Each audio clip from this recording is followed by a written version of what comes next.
Mickey mouse নামটা শুনলেই মনের মধ্যে একটা খুশির ঝলক দেখা দেয়। আর থেকে আসি, সবাই যেন মিকি মাউসের কাণ্ড কারখানা দেখতে টিভির সামনে বসে পড়ে।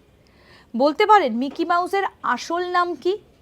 এই মিকি মাউস নামটা কিন্তু প্রথমে ছিল না। প্রথমে মিকি মাউসকে কি বলা হতো আসুন সেটা বলি। ওয়াল্ট ডিজনি মার্টিমার মাউস চরিত্রটিকে পরে নাম পরিবর্তন করে মিকি মাউস রাখেন। তাহলে মিকি মাউসের আগের নাম কি ছিল?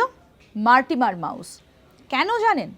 তার কারণ ওয়াল্ট ডিজনির স্ত্রী লিলিয়ান ডিজনির, তার এই মার্টিমার নামটা একেবারেই পছন্দ হয়নি।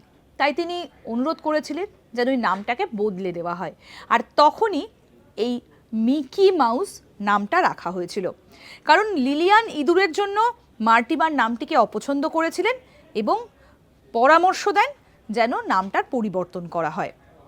আপনাদেরকে একই সঙ্গে জানিয়ে রাখি যে 1928 সালের মে মাসে একটা হলিউড টেস্ট স্ক্রিনিংয়ে আত্মপ্রকাশ করেছিল এই মিকি মাউস।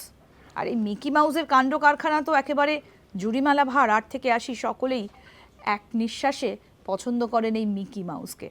এরকম আরও অনেক অজানা আপডেট পেতে আজ তাক বাংলার ইউটিউব চ্যানেল সাবস্ক্রাইব করুন।